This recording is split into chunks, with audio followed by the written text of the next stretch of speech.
Ladies and gentlemen, the ringing of that phone bell means mystery, adventure. Nero Wolfe's office, Archie Goodwin speaking. Mr. Wolfe? Yeah, he's right here. Who's this? Archie, hang up. Don't ask questions. You have a wife? Archie, it's past your bedtime. Well, I'm afraid, Mr. Wolfe, it's past his bedtime. Your bedtime. It's a client, boss. That's what I was afraid of. Foolish. Hello? Hello? Well, why do you look so bewildered? He's coming right over. He says he's got a date. With murder.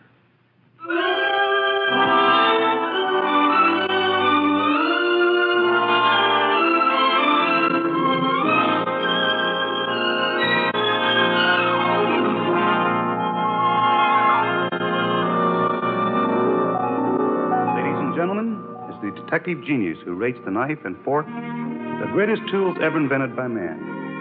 The ponderous, brilliant, and unpredictable Nero Wolfe. Created by Rex Stout and brought to you in a new series of adventures over this NBC network in the person of Mr. Sydney Greenstreet.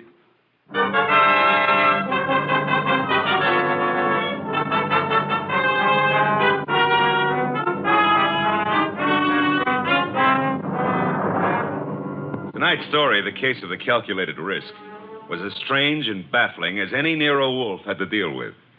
It started late one night when a big-shouldered man sporting a reddish beard and billing himself as Dave Caffrey pushed his way in, walked up to Nero Wolfe's desk, and rocked him with this opener. Tomorrow morning, Mr. Wolfe, I'm going to kill a man.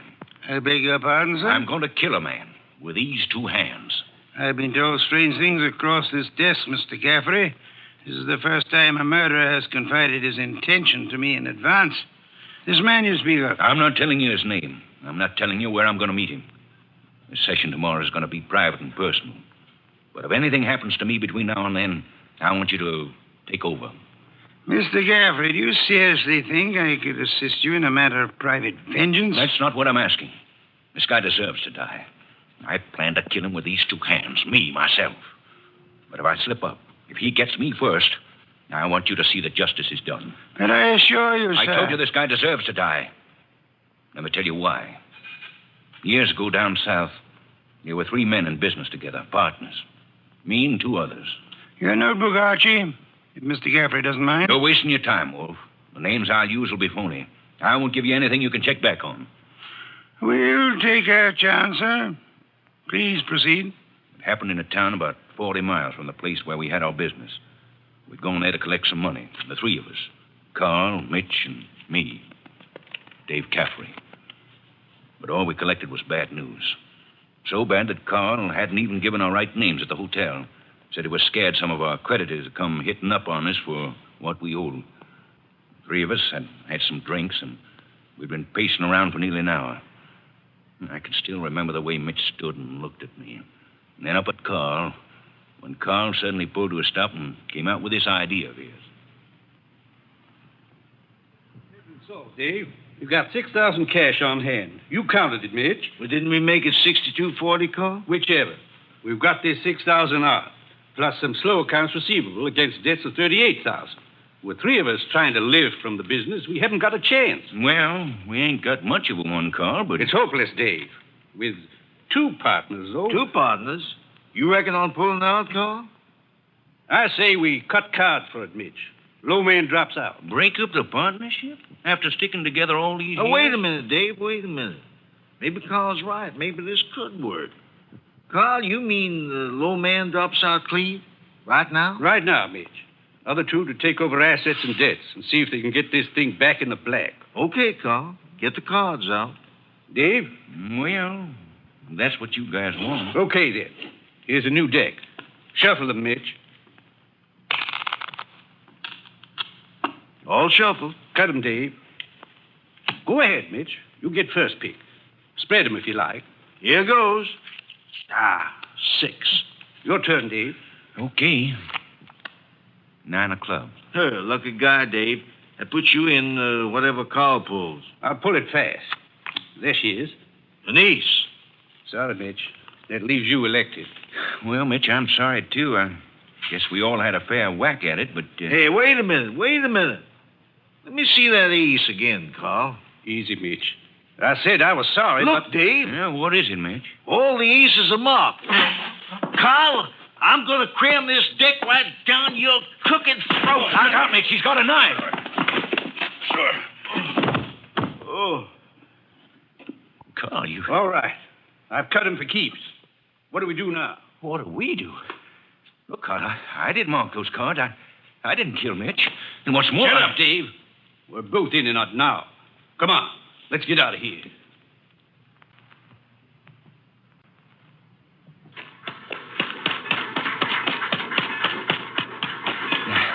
Now what, Carl? Look, Dave, this is where we split up. Two men together, easy to trace. You head one way, I go the other. Yeah, but the dough, I got no money. Here, I'll split up the 6,000. This is your half. Here, stick the envelope in your pocket. Now, grab that tray. Get set. I'll catch the next one going the other way. Get going, Dave.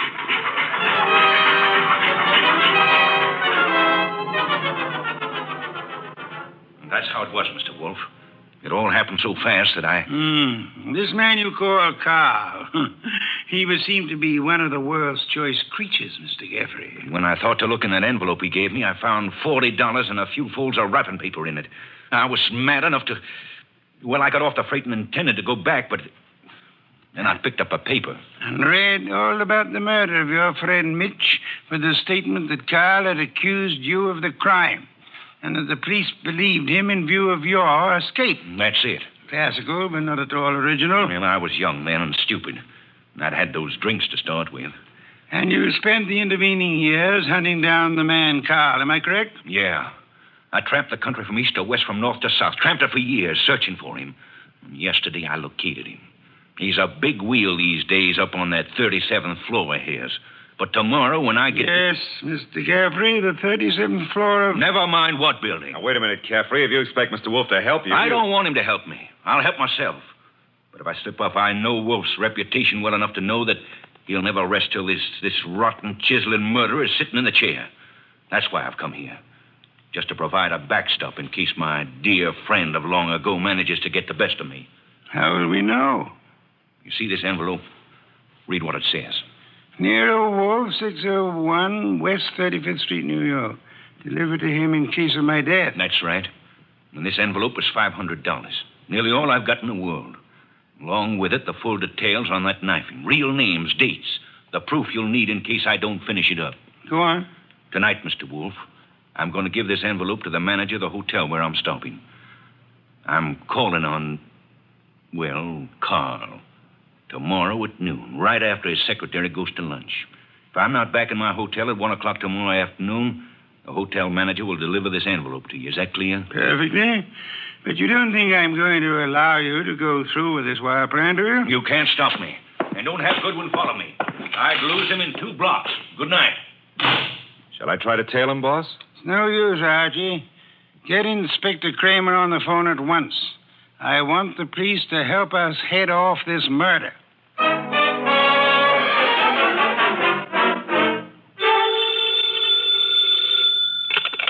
Nero Wolfe speaking. It's Archie. I'm calling from the morgue. And? They found Caffrey's body in a subway washroom, mugged and stabbed. Wallet gone, pockets cleaned out, no envelope. Just 2 hours ago he was here. No envelope, eh? Gone. Witnesses? None so far. Homicide's calling it straight mugging and robbery.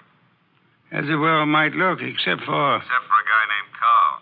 How much do I tell Kramer? all of it. Ask the inspector to start queries throughout the South on the original killing. The original killing? Look. It's our best chance of getting a description of the man called Carr, the original killing and the partnership. Starting from, say, 8 years ago and working back to the middle 20s. Tell him to concentrate on towns and railway lines. Putting out pictures of Caffrey and... Pictures and dentistry. Fingerprints to Washington. Kramer will know. And if I come across a haystack, do I keep my eye out for needles? We are going to find Carl, Archie. We are going to find him if it takes from now till doomsday.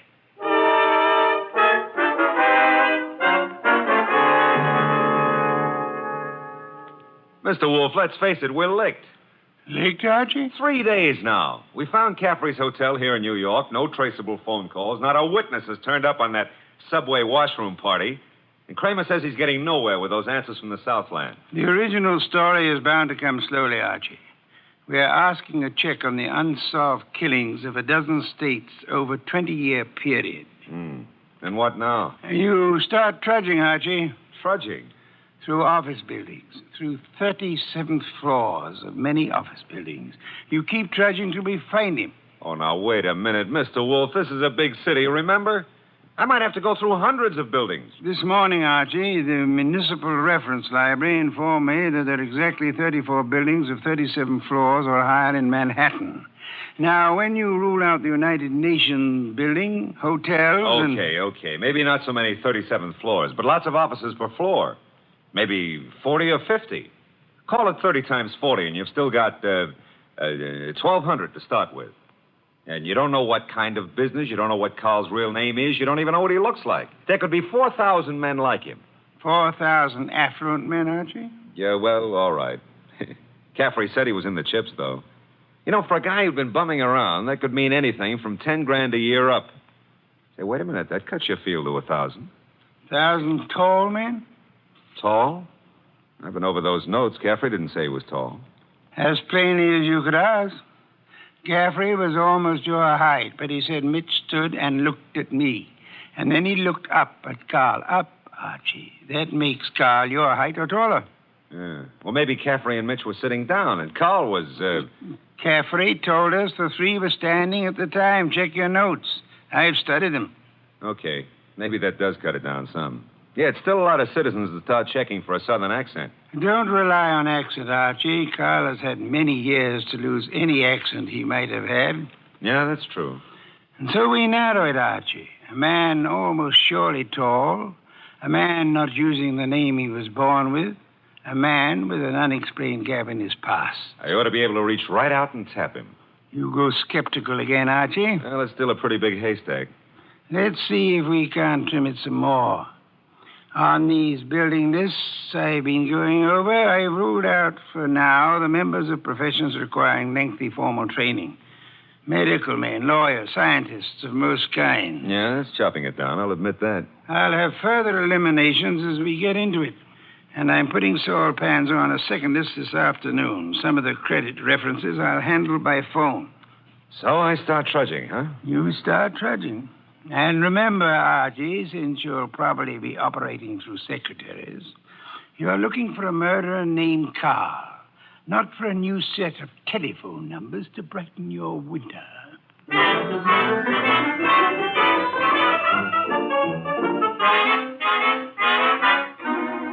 Tall? Well, I don't know what you're peddling, Goodwin, but if my boss put his elevator shoes on and stood on a box, he'd still be down somewhere around my necktie. If he stood on his money, though, we'd need a helicopter to get up near his shoelaces.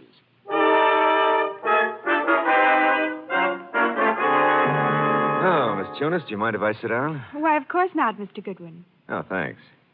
You know, I've been in 12 offices on this floor, and you're the first girl who's seen the importance of this survey first crack out of the box. Well, I'm sort of new here, and I try to pay attention. Oh, you're not just beautiful. You've got a head on you. Is Mr. McLean in? Well, he's at lunch right now. Lunch? Oh, that reminds me. Know any good restaurants up this way? Well, I was just going to the downstairs drugstore myself, but I wouldn't say Well, that... come on. Put your bonnet on and let's skip the drugstore. This meal is on the Executive Resources Survey.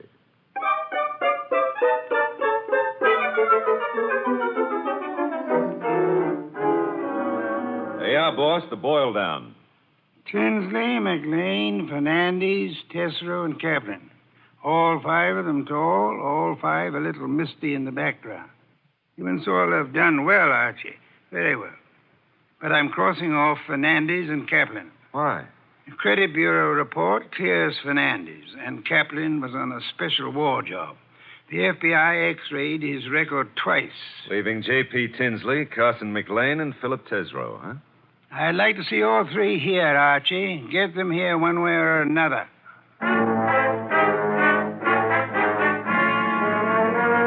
And so you do admit that Tinsley isn't your real name? Mr. Wolfe, are you a blackmailer or what? I'm a licensed private investigator, sir.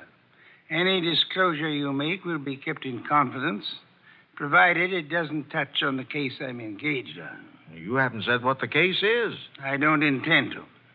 If you prefer to explain this mysterious gap in your background at the district attorney's office... Well, I'm using the name Tinsley because I've got an undivorced first wife out on the coast. We broke up 20 years ago, but she said she'd see to it that I never married again. And she knew where I was today. Well, I don't say I'm a saint, but she's a vindictive woman. I see. May I have names, dates, and places starting 1924?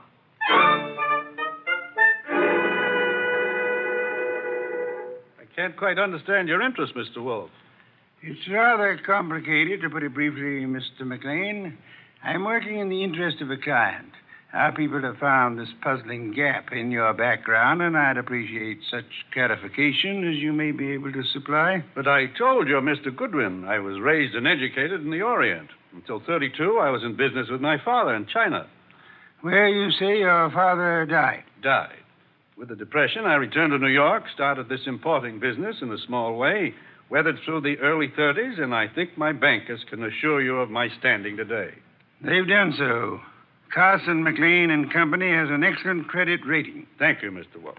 To switch somewhat abruptly, Mr. McLean, would you happen to remember how you spent the evening of the 19th? Of this month? Of this month? Well, I could hardly...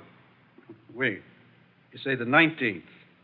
Would that have been on a Tuesday? Yes, it was Tuesday. Well, that simplifies it. I'm nearly always at the office on Tuesday nights dictating the revisions in our weekly wholesalers' lists. Let me see. Yes, I was there on the 19th. Had a tray sent in. Miss Tunis and I worked till just after midnight. Miss Helen Tunis, the secretary Mr. Goodwin spoke of. She's been with me for 2 or 3 months. Miss Tunis can confirm this dictation on the night of the 19th? Of course. And Mr. Wolfe, your manner is so persuasive that I'd scarcely realize you're asking some extraordinary searching questions. May I ask why in the world you... If you'll indulge me, Mr. McLean, my prying is nearly concluded. You say you were in China until 1932.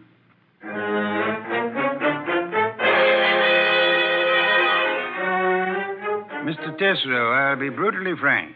We know that your name is not Tesreau. And we know that you served a prison term from 34 to 38 for arson. I'd like some straight answers. I didn't say I wouldn't answer your questions. The past can remain your own, provided... Now, look, Mr. Wolfe, I've been going straight for 12 years. And this business of mine is on the level. Now, if this is a shakedown... I'm asking where you were on the night of the 19th. And I'm telling you I stayed in town. I ate alone. And I went to a movie. I caught the 11:35 for Stanford. And that's all there is to it. You're denying that you were ever in business in the South? I was born in the South, but I haven't been back there since I was a kid. What about the arson? I put in 4 years squaring for that mistake. Let's start again, Mr. Tesreau. You say you were in Cincinnati in 1931.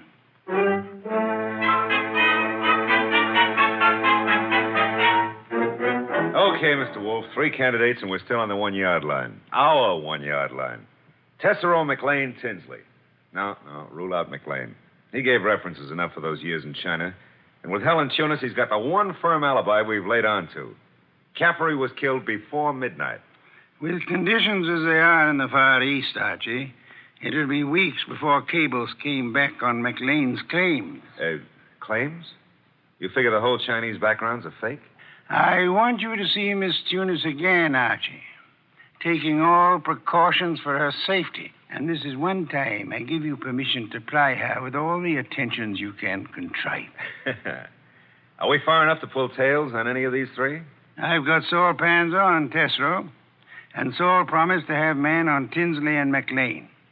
Pictures of the 3 have gone to Kramer for circulation in the South. Oh, no answer yet from the coast on Tinsley, huh? Not yet. For the moment, Archie, you'll concentrate on Helen Tunis.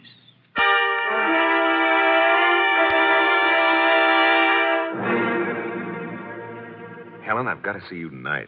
I'd love to, Archie. Now, look, but... Helen, I phoned you to come out in the corridor this way because I didn't want McLean to know we're talking.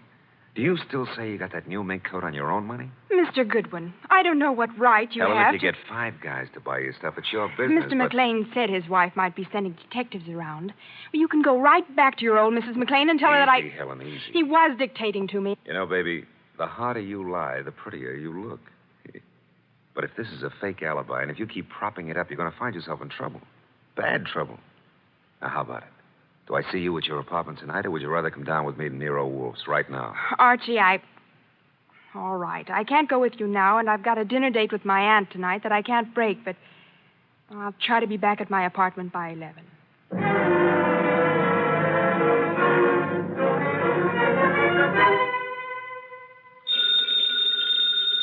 Archie. Nero Wolfe speaking. This is Archie, Mr. Wolfe. I'm at Helen Tunis's apartment. Well, I could cut my throat for not making her come with me this afternoon. trouble? Not for her anymore, poor kid. I got here 3 minutes ago and found her strangled. Couldn't have happened more than half an hour ago. McLean. McLean. Didn't Saul Panzer say he was getting a tail on him? He was a new man, and he lost him. I should have left you on McLean, Archie. Yeah, we were both wrong. What do you want me to do? Phone the police immediately. Well, this is 32nd Street. I'm only 3 blocks in a job from the office. What if I come back and call from there? Come back then. I'll phone Kramer myself. Mr. Wolfe, I'm still kicking myself for that. Look out, Archie. Too late, Mr. Wolfe. Keep coming right in, Goodwin, with your hands up. No, I wouldn't try that. McLean. And keep your hand out of that desk drawer, Wolfe. This time you're too late, McLean. My hand's in the drawer, and I think I'll leave it there. You don't think I'd shoot? I'm sure you would. But you've got 2 of us to cover now. No, Archie, don't try to draw yet. How'd you get in here, McLean? He surprised me after making his way in through the area way below, and of course it had to be Fritz's night out. I caught your fat friend just 2 seconds before he could get in his call to the police, Goodwin. I overheard his talk with you from the hallway here. My apologies for not crying out sooner, Archie. Get your hand out of that drawer. Pull it out without the gun, Wolfe, or I'll let you have it now. I refuse to, McLean. Seems obvious that you mean to kill us in any case. I'm afraid that's true, Wolfe. But when you called me here and Goodwin started making dates with Helen Tunis... Poor kid, I told her not to talk to you. She didn't, Goodwin.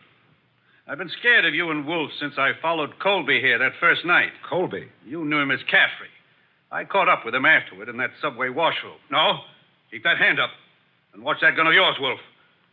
When I found that envelope on him and read the letter to you contained in it, I knew he hadn't spilled the whole South Carolina story to you.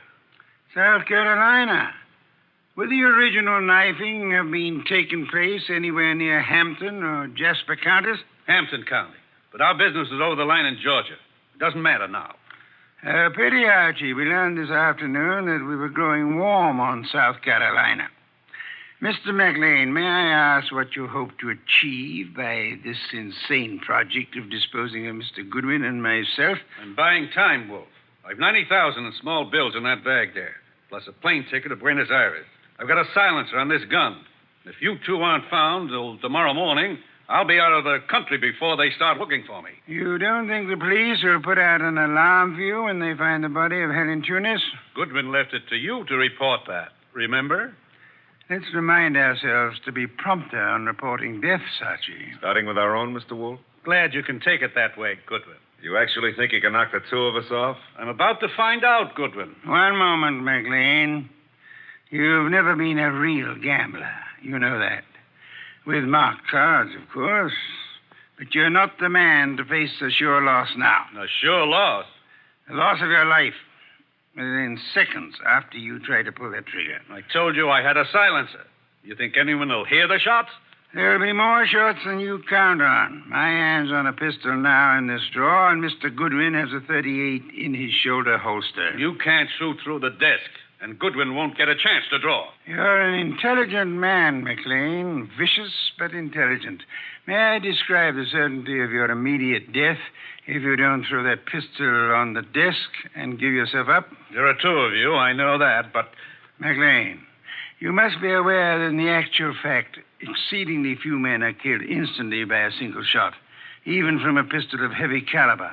The one you hold is a .32. And it's a .45 in that drawer, McLean. I assure you, McLean, that neither of us will surrender the weapons we have.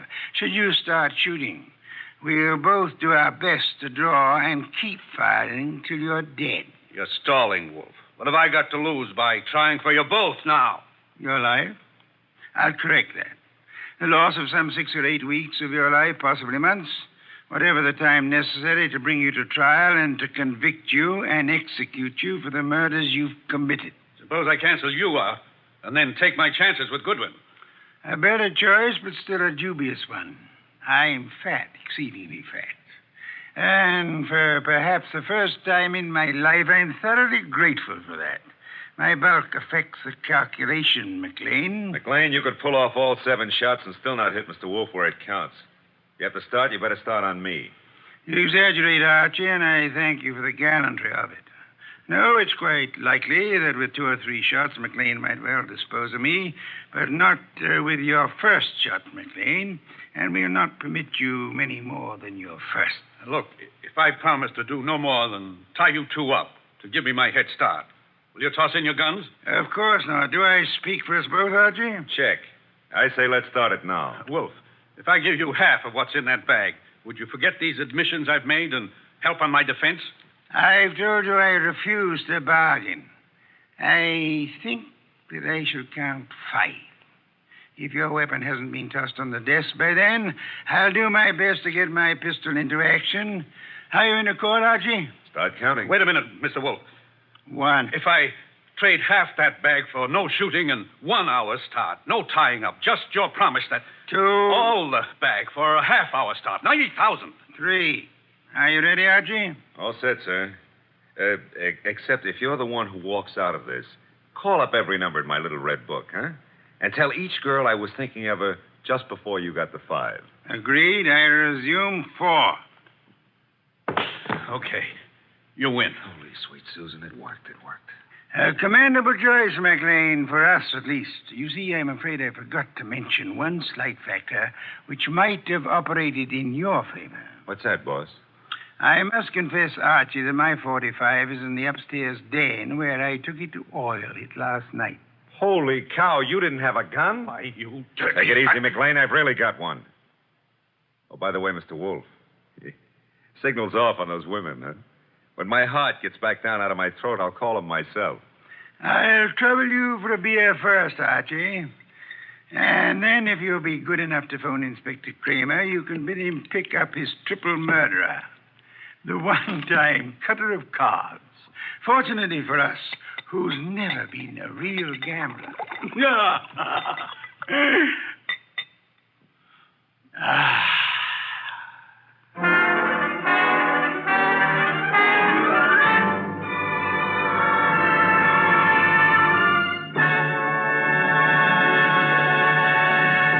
You have been listening to The New Adventures of Nero Wolfe, starring Sydney Greenstreet.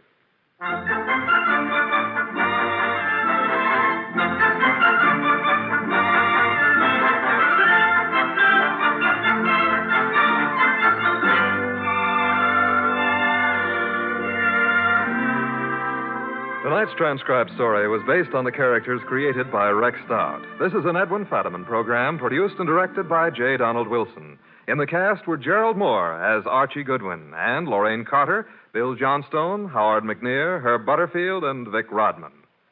Next week at this same time, Nero Wolfe and Archie will bring you The Case of the Phantom Fingers. Don Stanley speaking. 3 chimes mean good times on NBC.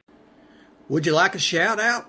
Leave a comment in the section below. Tell me who you want to shout out to, who you want to shout out from, and we'll get it up here for you. Hey, we want to say thanks for tuning in. Please like and subscribe so you don't miss any. You got a lot more of these up there. Go check them out under the playlist. Leave us a comment. Tell us what you want to see, what you think, and we'll see you next time.